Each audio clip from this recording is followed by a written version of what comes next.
Mi hijo y su esposa dijeron que confiaban en mí. Me pidieron que cuidara su casa mientras estaban fuera, solo por una semana. Sonrieron al salir. Incluso me regalaron una botella de vino, pero se olvidaron de apagar las cámaras. O quizás no quisieron. Al principio no me di cuenta que me estaban grabando, pero luego encontré el vídeo. La voz de Jessica se rió mientras me llamaba. La vieja niñera que lo aguanta todo. Fue entonces cuando lo comprendí. Esto no era confianza. Fue una prueba, pero ya no era yo el tranquilo. Esta vez no. Esta vez las cámaras no me captaron. Los expusieron. Si esta historia resuena con tu alma, haz clic en suscribirse y déjame saber en los comentarios desde qué ciudad o país la estás escuchando. Tengo mucha curiosidad por saber desde dónde nos estás sintonizando. Mi nombre es Lauren Bennett.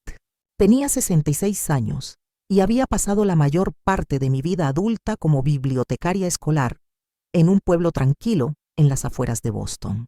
Los libros eran mi santuario, la tranquilidad mi ritmo. Me gustaban los sistemas y los órdenes. Me gustaba tomar el té a la misma hora cada mañana y saber dónde colocar cada cosa. Después de que mi marido falleció, el silencio se hizo más pesado, pero era familiar. Viví sola en la casa que habíamos comprado juntos hasta que las escaleras se volvieron demasiado pesadas y los inviernos se sentían demasiado largos. Mi hijo Adam y su esposa Jessica habían ofrecido una solución que a primera vista parecía generosa. ¿Por qué no te mudas con nosotros?, habían preguntado. Tenemos espacio. Será más fácil para todos. Al principio dudé. No quería entrometerme, pero ellos insistieron. Dijeron que era familia, que todavía tendría privacidad y que a los niños les encantaría tenerme cerca. Y así me mudé a su casa, una casa grande y moderna de 2 pisos en un suburbio al norte de Providence. Era hermoso, eficiente, elegante, demasiado elegante a veces, encimeras blancas, electrodomésticos de acero cepillado, pasillos que resuenan sin desorden, sin fotos, sin suavidad. Las paredes estaban pintadas en tonos hueso y ceniza. El arte era abstracto y frío. Tenía mi propia habitación en el primer piso, con una puerta que se cerraba, pero que realmente no me separaba del resto de la casa. No cuando Jessica siempre tenía opiniones sobre lo que guardaba en el armario o cómo doblaba las toallas, o si usaba el buen jabón de manos en el baño de invitados. Aún así, intenté hacerlo funcionar. Recogí a los niños de la escuela. Lavé los platos sin que me lo pidieran. Tuve cuidado de no dejar rastro de mí en el espacio compartido. Fue un baile extraño. Ser útil sin hacerse visible. Estar presente sin ser presencia. Jessica siempre me sonreía, pero era el tipo de sonrisa que permanecía congelada justo debajo de la superficie de su piel. Sus ojos nunca sonríen con su boca. Entonces, un miércoles por la mañana, a principios de mayo, ella llamó a mi puerta. Ella ya estaba vestida de lino, sosteniendo una tableta en una mano y una taza en la otra. Ella dijo que iban a viajar a Hawái por una semana. Solo ella y Adam, sin niños. Una escapada en pareja, algo que no hacían desde hacía años. Confiamos en ti, dijo ella, y honestamente preferimos que te quedes aquí antes que estar solo, a tu edad. Ella sonrió de nuevo, con esa sonrisa practicada, y yo asentí. Ella me dijo que el frigorífico estaría lleno, que el jardín necesitaba un poco de riego y que podría tratar la casa como si fuera mía. Incluso me dejó una botella de Merlot en el mostrador, con una nota en una letra clara y perfecta para tus tardes tranquilas. Gracias por todo, Lauren. Debería haberme sentido agradecido. Debería haberme conmovido. En cambio, sentí algo más, algo que en ese momento no podía nombrar. Ni miedo, ni sospecha, solo una sutil inquietud, como estar en una habitación que ha sido limpiada tan a fondo que hasta el aire parece purificado. La mañana que se fueron, Jessica me abrazó con fuerza. Adán me besó en la mejilla. Los niños saludaron adormilados desde el coche. Me quedé de pie en el porche y los observé alejarse, con los neumáticos tumbando por la calle lisa. Y entonces, sin más, me quedé solo. O eso pensé. Dentro de la casa estaba el silencio. Caminé por la cocina, pasé mi mano sobre el frío, mármol de la isla, toqué el vino en el mostrador. Abrí la nevera. De hecho, todo estaba almacenado, hasta verduras precortadas en recipientes etiquetados. Las persianas estaban medio cerradas, dejando entrar la luz de la mañana que se extendía a través de los impecables pisos de madera. Me quedé en el centro de la sala de estar, disfrutando del silencio. Debería haber habido una sensación de paz, pero había algo estéril en ello, algo cuidado, como si la casa hubiera sido puesta en escena, no habitada, como si alguien pudiera entrar en cualquier momento a inspeccionarla. Me sacudí esa sensación de encima. Me dije a mí mismo que estaba siendo tonto. Estaba en una casa hermosa, con jardín, con libros, con tiempo. Hice té. Me senté en mi sillón favorito junto a la ventana. Cogí mi libro. Aún así, no podía quitarme la sensación de que no estaba solo. No en el sentido habitual, no en los arroyos y el tamaño de una casa vieja, sino en el sentido de que se consideró la casa en sí. Y aún no me había dado cuenta de cuánto tenía razón. El primer día transcurrió bastante bien. Pasé la mañana en el jardín, podando la lavanda y recortando los bordes de los rosales cerca de la valla. El aire era cálido, pero templado, y el sol se filtraba a través de las hojas jóvenes de primavera en suaves parches dorados. Llevaba el sombrero de paja que Adam me había regalado hacía 2 cumpleaños, el mismo que estaba segura que Jessica pensaba que era demasiado rústico para su estética moderna. Pero en su ausencia, no me preocupé por ser apropiado. Dejé que mis rodillas descansaran en la tierra y tarareé suavemente mientras trabajaba. Por dentro, la casa permanece impecable. Me limpié los zapatos antes de entrar, teniendo cuidado de no tocar el piso. Era más una costumbre que una necesidad. Había pasado tanto tiempo intentando mantener mi presencia en esta casa invisible que me costó un esfuerzo consciente relajarme. Abrí la tetera, saqué una bolsita de té de limón y jengibre y la coloqué con cuidado en la taza de cerámica con el chip en el borde, la única en el armario que parecía usada. Los demás parecían piezas de museo, intactos, sin mancha. Bebí lentamente junto a la ventana de la cocina, mirando los pájaros saltar sobre las piedras del patio. La casa estaba tranquila, pacífica, casi demasiado pacífica. Recuerdo que me pregunté si siempre me había sentido así, o si el silencio simplemente se había vuelto más intenso con la ausencia de voces y pasos. Caminé lentamente por las habitaciones de la planta baja, simplemente deambulando, contemplando el espacio por el que normalmente caminaba de puntillas. El comedor estaba dispuesto como la página de una revista, ropa plateada brillando en su cajón, servilletas de lino dobladas y guardadas con precisión matemática. La sala de estar olía ligeramente a eucalipto y limón, probablemente proveniente de uno de los difusores de Jessica. Los libros en los estantes estaban codificados por colores y eran en su mayoría decorativos. Recogí uno. Las páginas estaban rígidas, sin leer. Las luces del baño de invitados se encendieron automáticamente cuando entré. El espejo estaba impecable. Me miré en el reflejo un poco más de lo habitual. Noté que mis ojos parecían cansados, pero también alertas, casi curiosos, como si estuviera esperando algo. Esa noche preparé una cena sencilla, sopa y tostadas. Comí en silencio. Luego, lavé los platos y los sequé inmediatamente. Leí durante 1 hora en la sala de estar y luego regresé a mi dormitorio para terminar un crucigrama. Y luego, cuando me metí en la cama, me di cuenta. Una tenue luz roja en la esquina del techo. Parpadeo. Al principio, asumí que era parte de un detector de humo o una alarma de seguridad, pero el parpadeo era rítmico, vivo, un ojo pequeño y persistente en la oscuridad. Apagué la lámpara y la miré fijamente. Era demasiado pequeño para ser una alarma de humo, demasiado alto para ser una cámara típica, pero había trabajado en una escuela el tiempo suficiente para saber cómo era un dispositivo de vigilancia. Cuanto más lo miraba, más seguro estaba. Me subí el edredón hasta la barbilla y me quedé quieta, con el corazón lento pero alerta. Me dije a mí mismo que no debía reaccionar exageradamente. Quizás habían instalado cámaras de seguridad. Era una casa grande.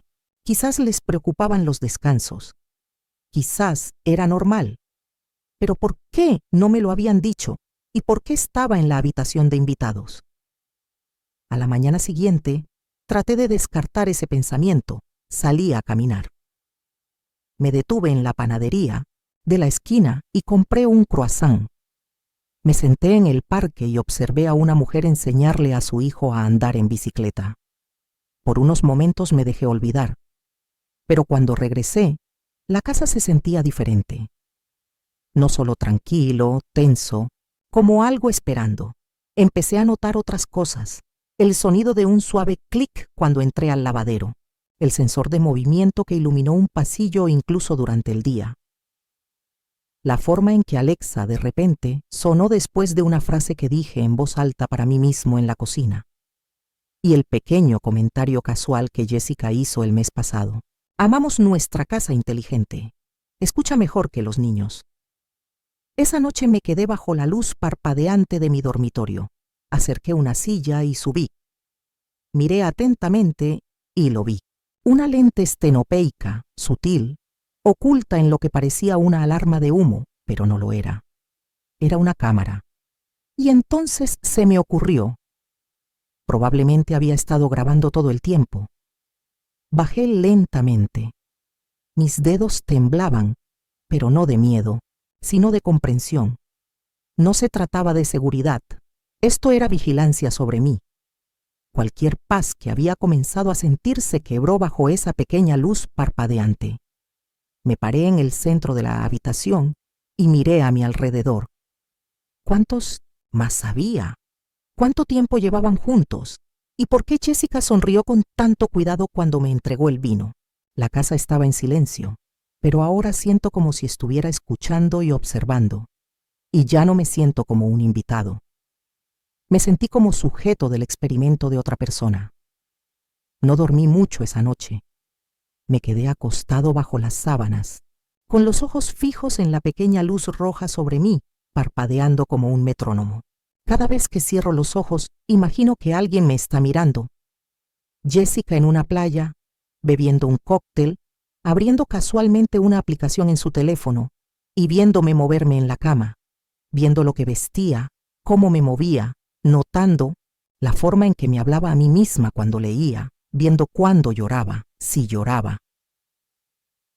A la mañana siguiente, preparé café en piloto automático. Mis pensamientos se sienten como canicas sueltas rodando dentro de mi cráneo. Traté de mantener mis manos firmes mientras bebía de mi taza desportillada, mirando fijamente la silenciosa sala de estar.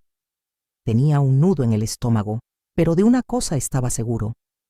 Tuve que encontrar el resto de las cámaras. Empecé en la sala de estar. Lentamente y metódicamente, caminé por el perímetro del espacio, simulando limpiar el polvo. Escaneé cada rincón, cada dispositivo electrónico, cada estantería. Había un pequeño objeto circular escondido entre los libros falsos, con su lente oculta por una pegatina negra decorativa. Otro disfrazado de detector de movimiento en la esquina del techo. Me mudé a la cocina. Allí, dentro de lo que parecía un temporizador de cocina moderno montado encima del refrigerador, vi otra lente, pequeño, apenas perceptible a menos que estés mirando. Pero ahora que sabía qué buscar, no podía dejar de verlos. En el comedor, una cámara oculta dentro de la lámpara apunta directamente a la mesa. En el pasillo, un elegante punto negro dentro del termostato. En el lavadero, otro pequeño ojo observa desde el estante sobre la secadora. Sentí que las paredes se cerraban. Hice una lista. Anoté la ubicación de cada cámara en un pequeño cuaderno que encontré en el cajón de basura. Escribí en voz baja y con cuidado. Me moví como un fantasma por la casa. Ya no era el huésped de la casa. Yo era un detective dentro de una escena de crimen. Luego llegué a la oficina de abajo. Mi habitación siempre había estado fuera de los límites. Jessica me dijo una vez que era allí donde hacía trabajos independientes y guardaba material confidencial. Normalmente la puerta estaba cerrada con llave, pero cuando giré el pomo ese día, cedió. Dudé y luego entré. La oficina no se parecía en nada al resto de la casa. Estaba desordenado, no caótico, pero sí ocupado. Los cables corrían por el suelo y los estantes estaban repletos de cajas etiquetadas y equipos tecnológicos. Sobre el escritorio había una computadora portátil, un monitor y una pequeña consola que parpadeaba con luces verdes y ámbar. Me senté lentamente frente al ordenador. Estaba abierto. No se solicita contraseña. El fondo de escritorio era una foto de los niños en una ruta de senderismo. Había carpetas en el escritorio. Uno llamado registros, otro llamado metraje. Abrí el segundo. Dentro de los archivos estaban nombrados por fecha y ubicación. Cocina 2024, 9 de mayo. Sala de estar, 8 de mayo de 2024. Habitación de invitados, 7 de mayo de 2024. Hice clic en uno. El vídeo se abrió en silencio. Era yo sentado en la sala de estar leyendo un libro. Me observé mientras tomaba un sorbo de té. Me rascaba el brazo, me frotaba las sienes y me movía incómodamente sobre el cojín. Me veía tan inconsciente, tan expuesta. Cerré el archivo y abrí otro. Allí estaba yo de nuevo, de pie en la cocina en bata, lavando un plato, mirando por la ventana y murmurando para mí mismo. Todo estaba allí. Cada momento pensé que estaba solo. Hubo cientos de vídeos, días, semanas, meses. No tenía idea de cuánto tiempo me habían estado grabando. Una carpeta estaba etiquetada como clips. Dentro había videos cortos, algunos de solo 10 segundos de duración, todos marcados con etiquetas, comentarios extraños, murmullos, llantos. Me estaban analizando, estudiándome, categorizando mi vida como si fuera una especie de sujeto de comportamiento. Me quedé mirando la pantalla, con las manos congeladas sobre el ratón. Luego hice clic en un último vídeo, uno que no era mío. Era Jessica sentada en la oficina riéndose en una videollamada con alguien que no reconocí. Ella sostenía una copa de vino. Sus palabras fueron casuales, pero cayeron como piedras. Ella todavía no se da cuenta que está frente a una cámara. Sinceramente es un poco triste, dijo. Creo que habla más consigo misma que con los niños. Es como si estuviera tratando de narrar su soledad. La persona del otro lado se quedó sin aliento. Jessica continuó. Te lo digo, es fascinante. Creo que podríamos hacer un documental corto, retrato de la matriarca olvidada. No me moví. Yo no lloré. Me quedé sentado en esa habitación, en esa silla, en ese mundo estéril y parpadeante que habían construido a mi alrededor. Y me di cuenta de que había estado viviendo en una casa de muñecas, una hermosa casa de muñecas pulida donde yo era la exhibición. No cerré la carpeta, no apagué la computadora portátil. Lo dejé abierto, el archivo seguía reproduciéndose. La voz de Jessica resonaba débilmente detrás de mí mientras estaba de pie, porque ahora sabía todo lo que necesitaba saber. Me habían invitado, pero nunca me dieron un hogar. Me dieron una jaula de cristal y ya no volví a actuar en ella. Cerré la puerta detrás de mí con una suavidad que venía más del instinto que de la intención. Era el mismo reflejo que había desarrollado hacía mucho tiempo cuando mi hijo era un bebé. Cerrando cajones, girando pomos, cubriendo mis movimientos, con silencio para no despertarlo, pero esta vez el silencio no era para consuelo, fue para protección. La oficina se siente más fría que el resto de la casa, aunque el termostato marca lo mismo. Quizás fue la ausencia de calor humano. la forma en que las paredes parecían inhalar en lugar de exhalar. No había nada en la habitación que pareciera accidental. Cada objeto había sido elegido, colocado y monitoreado. Me quedé en el centro de la habitación, dejando que mis ojos se acostumbraran. En la pared del fondo había un elegante armario negro con 2 cajones cerrados. Había cables que iban desde allí hasta una unidad central en el escritorio. Un equipo personalizado con múltiples puertos que parpadeaba como si tuviera su propio latido. Yo casi lentamente, estudiando la configuración, incluso en mis años, en la biblioteca, nunca había visto nada parecido a esta configuración. A la izquierda, debajo de la ventana, había un archivador. Abrí el cajón superior. Manuales, avisos, recibos, todo el equipo de seguridad cuidadosamente etiquetado, suscripciones de almacenamiento, software de vigilancia. Había una factura de una empresa que no reconocí, pero la descripción era clara. Paquete de monitoreo remoto personalizado. Enumeraba las habitaciones de la casa por nombre, incluida la mía. Habían pagado para verme en tiempo real. Metí la mano en el bolsillo de mi cardigan y saqué una unidad flash, una vieja que había usado para guardar fotos de Adam cuando era niño. La ironía no se me escapó. Lo deslicé en el puerto USB de la torre de escritorio. Un mensaje apareció en la pantalla. Comencé a copiar todo de la carpeta de metraje. Fue un simple arrastrar y soltar, pero parecía un acto de desafío. A medida que se transferían los archivos, me adentré más en la habitación. El segundo estante encima del escritorio contiene cuadernos, no diarios personales, sino registros de proyectos. Uno de ellos estaba etiquetado como datos de la casa. En su interior había entradas detalladas, activadores de movimiento, marcas, de tiempo y palabras clave.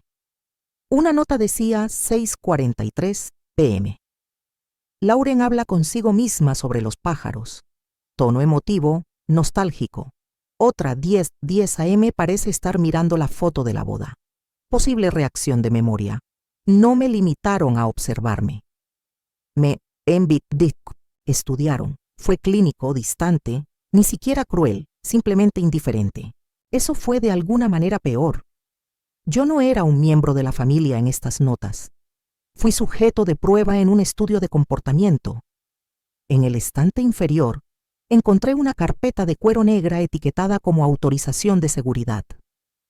Dentro, había formularios, permisos para acceder al software, especificaciones del equipo y una página impresa que me dio escalofríos. Una cláusula sobre compartir datos para fines de investigación o de medios. Jessica lo había firmado. Me quedé mirando su firma, limpia y uniforme, escrita con tinta azul. Era la misma letra que usaba para las tarjetas de cumpleaños o para las listas de compras que dejaba en el refrigerador.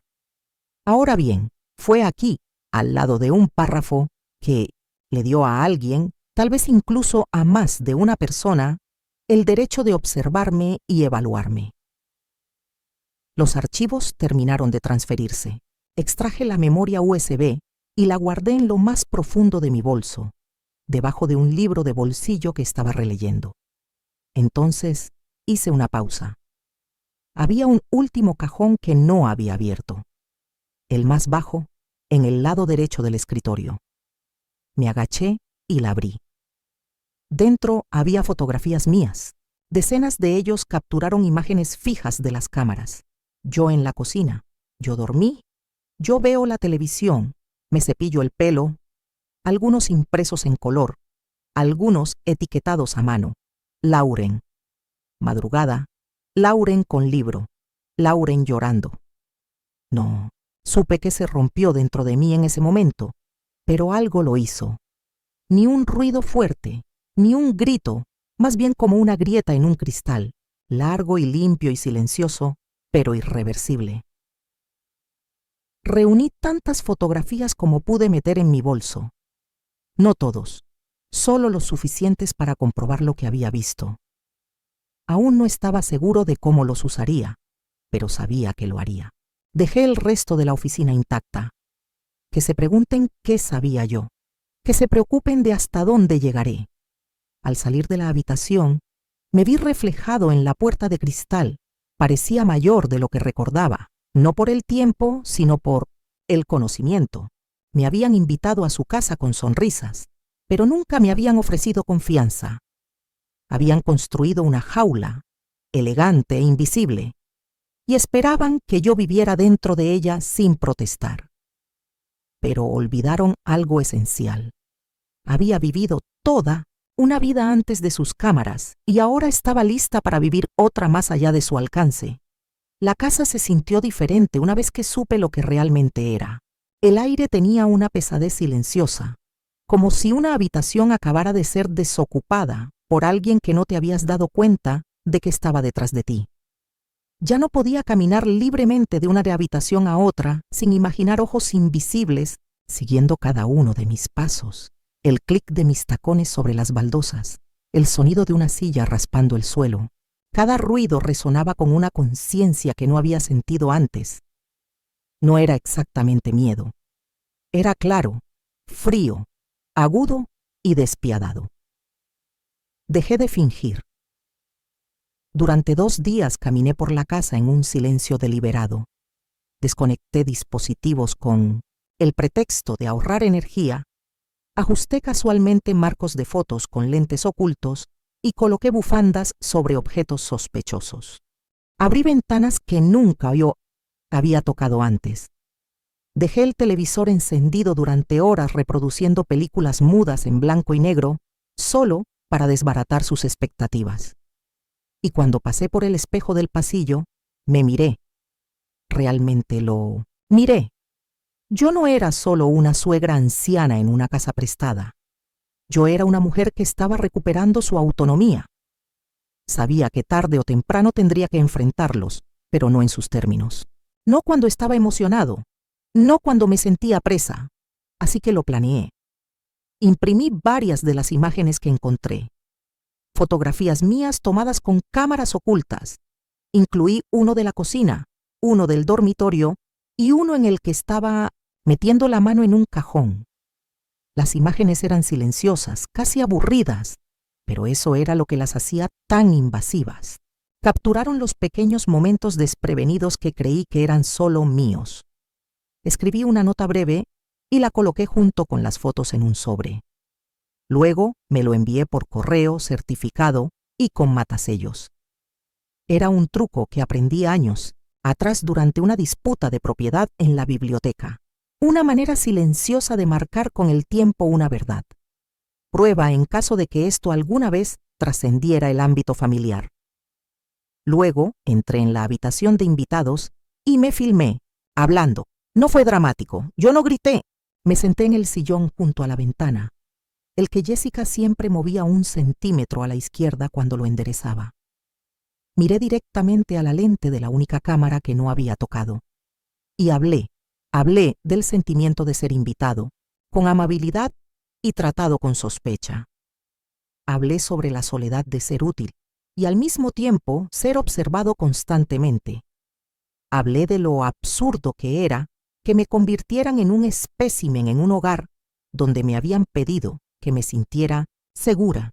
Y luego dije lo más importante. Terminé de participar. No solo en la actuación, sino en el contrato que nunca acepté.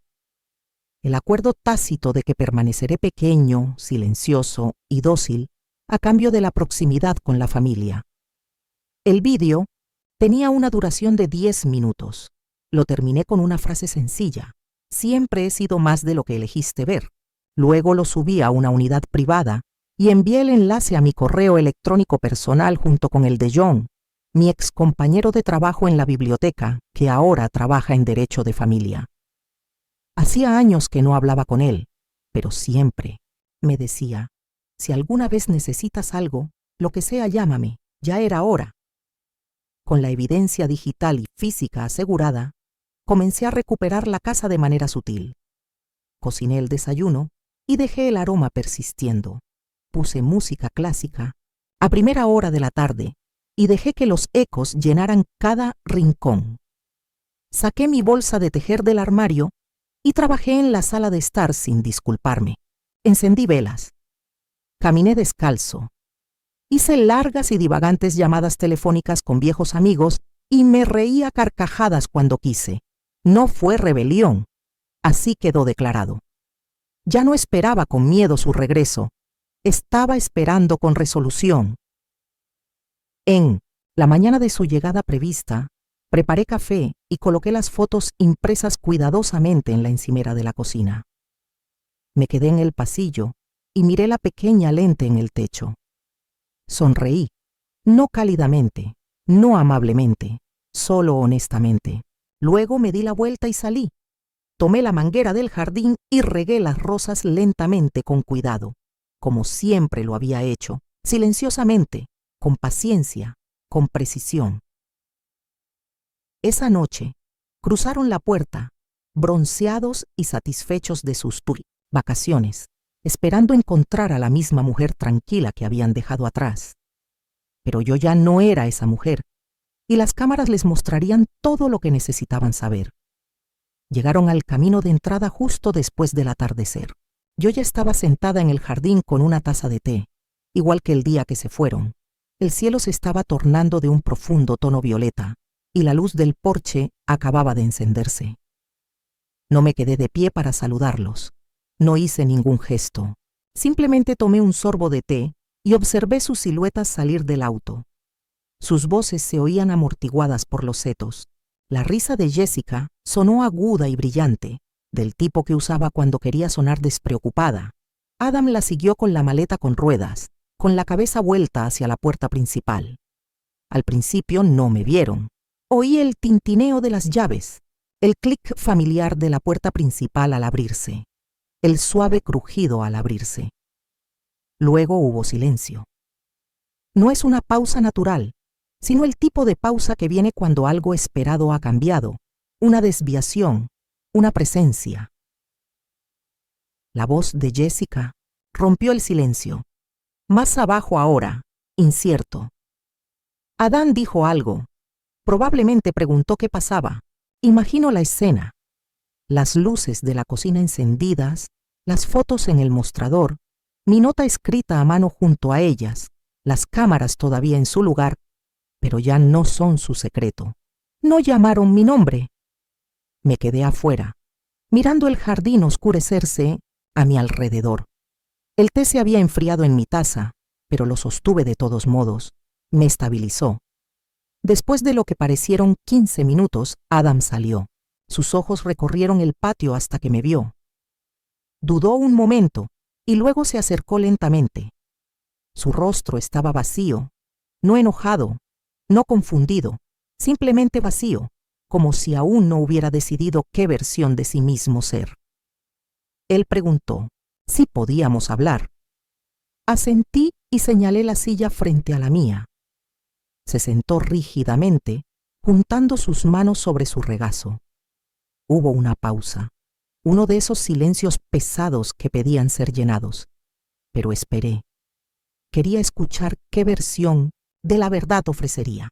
Empezó con lo de siempre, que no era nada personal, que las cámaras eran para seguridad, que se habían olvidado de desactivarlas mientras estaban fuera. Lo dijo todo con la monotonía de quien ha practicado los diálogos de camino a casa y espera llegar a algún punto intermedio entre la disculpa y la justificación. No interrumpí. Continuó diciendo que no creían que me sentiría incómodo, que era familia y que nunca me espiarían. Entonces dijo la palabra que finalmente me hizo hablar. Él dijo, confía. Le pregunté suave y lentamente si se sentiría confiado al saber que alguien grabó sus momentos privados durante meses sin decírselo. Le pregunté si a eso le llamaría protección o manipulación. Él no respondió de inmediato. Entonces salió Jessica, con la boca apretada y los brazos cruzados. Ella no. Se sentó. Ella se paró detrás de Adam y dijo que estaba herida. Me dolió tener que husmear entre sus cosas. Que voy a acabar, que voy a enviar los archivos a un abogado. Entonces ella lo sabía. La miré y le dije que si ella se sentía herida al ser descubierta, tal vez debería considerar cómo me sentí yo al ser estudiada en mis momentos más vulnerables.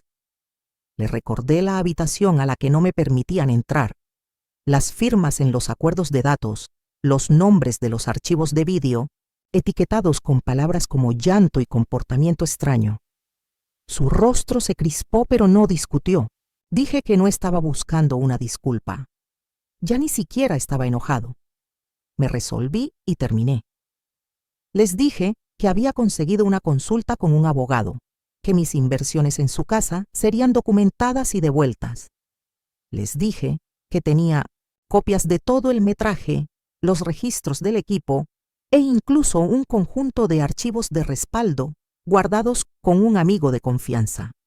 Jessica empezó a decir algo a la defensiva, pero Adam le puso la mano en el brazo. Por primera vez me miró, no como un hijo tratando de controlar a su madre, sino como un hombre que se da cuenta de que ha subestimado a alguien que creía conocer. Él me preguntó qué quería. Le dije la verdad. Quería espacio, legal, físico, emocional. Quería volver a tener un lugar propio, un lugar donde pudiera existir sin que me registraran, me manejaran o me disminuyeran. Yo quería dignidad y, si no podían ofrecérmela libremente, yo mismo la reclamaría.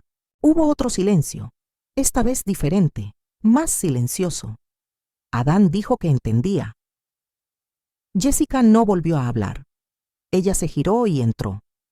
Me levanté, dejé mi taza vacía sobre la mesa y caminé junto a Adam hacia la casa. Él no siguió. Fui a la habitación de invitados, cerré la puerta y comencé a empacar. No había mucho. Algunos suéteres, libros, algunas cartas de viejos amigos, la manta que tenía desde la universidad.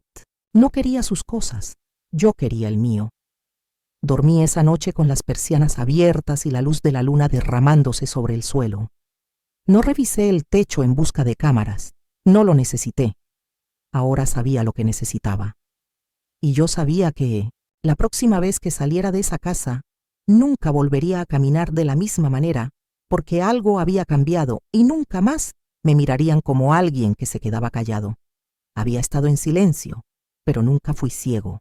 Pasé los siguientes días con un propósito, un ritmo tranquilo pero decidido que daba forma a cada hora. Me moví por la casa con una postura diferente, ni cauteloso ni sumiso, sino mesurado. Ya no era un invitado en la versión de familia de otra persona. Yo era una mujer planeando su salida. A la mañana siguiente de nuestra conversación en el jardín, llamé a John. Atendió el teléfono, al segundo timbre. Su voz era cálida y familiar. No había hablado con él en años, pero algunas amistades no se desvanecen. Simplemente descansan tranquilamente hasta que los necesites.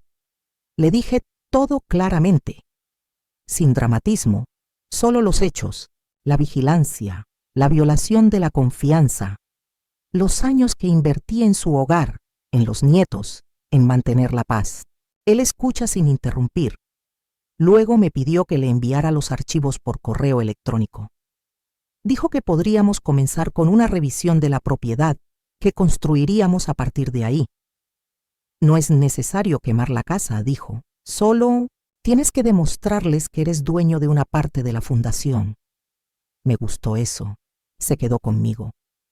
Al final de la semana, habíamos elaborado una propuesta. No era una amenaza, era un límite, una afirmación legal del papel que había desempeñado en sus vidas y sus finanzas. Había contribuido al pago inicial de su casa hace 5 años. Jessica lo había enmarcado como un regalo, pero no teníamos ningún papeleo, solo una transferencia bancaria y una serie de correos electrónicos en los que me animaba a invertir en nuestro futuro. Esa frase podría resultar útil. Juan escribió una carta profesional, mesurada pero firme. En él se indica mi inversión, el valor estimado ajustado a la inflación y la apreciación de la propiedad. Se proponía un reembolso o una participación accionaria formal que pudiera convertirse en un subsidio de vivienda para una residencia separada. Una noche, Le entregué el sobre sellado a Adam, mientras él estaba en la puerta de la habitación de invitados. No lo abrió de inmediato. Parecía cansado, no por culpa, sospeché, sino por el peso de la comprensión de finalmente verme, no como un elemento fijo en la casa, sino como alguien que había mantenido la casa en funcionamiento desde las sombras. Jessica no me habló esa semana. Se mueve por la casa como un fantasma, siempre una habitación por delante o por detrás. Las cámaras seguían desactivadas. Los dejé así. Unos días después, Adam me llamó mientras estaba en el trabajo. Dijo que habían leído la carta, que no querían pelear, que querían arreglar las cosas. La tarde siguiente nos reunimos en el comedor. Llevaba puesto el suéter azul marino que Michael me había regalado una Navidad hacía mucho tiempo. Recuerdo cómo solía llamarlo mi suéter de reuniones. Dijo que parecía a alguien que no se dejaría manipular cuando lo usara. Le hubiera gustado este momento. John se unió a nosotros vía videollamada. Jessica se sentó con los brazos cruzados, pero dijo poco. Adán fue el que más habló. Dijo que acordaron devolver la inversión en su totalidad, que retirarían fondos de la línea de crédito y ofrecerían un estipendio adicional para la reubicación. Dijo que retirarían todos los dispositivos de vigilancia y entregarían una declaración escrita agravando la violación de la privacidad. Yo escucho. Asentí. No me regodeé. No estaba allí para humillar a nadie.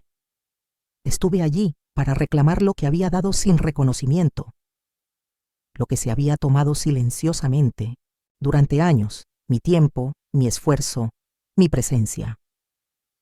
Al final de la reunión se firmaron los términos. John sonrió a través de la pantalla. Él dijo, «Esa es una salida limpia», y sentí que algo en mi pecho se aflojaba. La semana siguiente comencé a buscar apartamentos. No quería nada grandioso, solo un lugar que fuera mío. Un pequeño jardín, un porche tal vez, luz solar en la cocina, un espacio donde nadie catalogaría mis movimientos, cuestionaría mis hábitos o mediría mi valor por lo tranquilo que me mantuviera. Encontré una cabaña de un dormitorio en las afueras de la ciudad. Tenía una puerta azul y hiedra a lo largo de la cerca trasera. La propietaria era una viuda llamada Eleanor. Le encantaban los crucigramas y preparaba limonada fresca para cada invitado. Hablamos durante 1 hora en el porche antes de que ella me entregara las llaves y dijera, «Creo que serás feliz aquí». Me mudé sin hacer ruido, sin dramas ni ceremonias. Empaqué mis cosas con cuidado, doblé las últimas camisas, guardé mis libros en cajas y envolví la foto de Michael y mía. De nuestro viaje a Cape Cod, no dejé ninguna nota. No les debía nada. Adam me ayudó a mover las cajas. Jessica no vino. No esperaba que lo hiciera. Cuando colocó la última caja en mi nueva sala de estar, Adam se quedó un momento mirando a su alrededor. Dijo que el lugar se sentía tranquilo y que me convenía. Le ofrecí té, pero él se negó. Parecía inseguro, como si quisiera decir algo significativo, pero no supiera cómo. Así que dejé que el silencio permaneciera. Ya habíamos dicho suficiente por ahora. Al salir, se dio la vuelta una vez, dijo, «Gracias, no por el pasado, sino por cómo lo superé». Cerré la puerta tras él. La cerré con llave con suavidad, y por primera vez en años me sentí como en casa. La primera mañana en la nueva cabaña, me desperté justo antes del amanecer, conmovido no por la obligación, sino por algo más profundo, quizás curiosidad o una sensación de calma latente y prolongada. El aire en la habitación era fresco y quieto, el tipo de quietud que no te hace sentir solo, sino contenido. Me estiré lentamente bajo la colcha, sin sentir prisa por levantarme, sin pasos en el pasillo, sin zumbido de fondo de vigilancia. No me observaron, no me midieron, y eso creó el momento sagrado. Entré descalzo en la cocina. El viejo piso de madera crujió debajo de mí, pero por una vez no me inmuté. No había nadie que me regañara por hacer ruido demasiado temprano. Llené la tetera con agua y la puse sobre la estufa, tarareando una melodía de memoria, una que solía cantarle a Daniel cuando aún era lo suficientemente pequeño como para aferrarse a mi cadera. El sonido llenó el espacio, no muy fuerte, pero sí por completo. Mientras el agua se calentaba, abrí la puerta trasera y salí. El jardín todavía estaba en su mayor parte silvestre, un mosaico de hiedra, romero y flores que no podía nombrar. Debido a que se aferraba a la hierba, brillaba con la luz de la mañana. No había vallas visibles desde atrás, solo una lenta pendiente de tierra que desaparecía entre los árboles. Lo inhalé. Más tarde esa mañana desempaqué el último de mis libros, organizándolos no por tamaño o color, sino por memoria. Pongo las viejas novelas que leí en la universidad cerca del estante inferior. Los manuales de jardinería que apenas había tocado a mitad de camino y los volúmenes de poesía, mi indulgencia secreta cerca de mi sillón junto a la ventana. Cuando di un paso atrás, no parecía una sala de exposición. Parecía como si allí viviera alguien con un pasado. Al tercer día ya había desarrollado nuevos rituales. Comí cuando tenía hambre, no cuando la casa lo exigía. Me dormí una siesta sin disculparme. Mantuve un pequeño diario junto al lavabo y escribí pequeñas cosas que me hacían sonreír. Un arrendajo azul en el alféizar de la ventana. La forma en que el sol golpea las baldosas de la cocina al final de la tarde. El sonido de la lluvia golpeando el techo como si fueran las yemas de los dedos. Estos detalles habían sido absorbidos por el ruido de las necesidades de todos los demás. Compré un carillón de vino en el mercado del domingo, uno hecho a mano con hojas de cerámica. Lo colgué en la puerta trasera. Su canto era desigual, pero me hizo sentir menos solo. Comencé a escribirme cartas cortas a mí mismo, recordatorios, de quién era antes de convertirme en un cómplice de la vida de otra persona. No eran largas, solo líneas como «No eres invisible aquí» o «Tu vida no es una deuda con nadie». Daniel con los niños 2 semanas después de mudarme, corrieron por el pequeño jardín como si fuera un bosque secreto. Les dejé recoger flores. Dejé que se ensuciaran las rodillas. No había nadie detrás de mí susurrando sobre reglas, manchas o etiqueta. Solo yo, la risa de mi nieto y el aroma a hierba luisa desde un rincón del jardín. Cuando Daniel se fue, me miró más tiempo de lo habitual. Dijo, «Parecías tranquilo». Asentí. Esa era la palabra que no me había atrevido a esperar. Le dije que estaba aprendiendo a descansar de verdad, no a desplomarme al final de un largo día de servicio, sino a descansar en un espacio que yo elegí, en una vida que yo moldeé. Por las noches encendía velas, no porque alguien esperara ambiente, sino porque me encantaba el brillo y la calidez. Leo poesía en voz alta, incluso si nadie me escucha.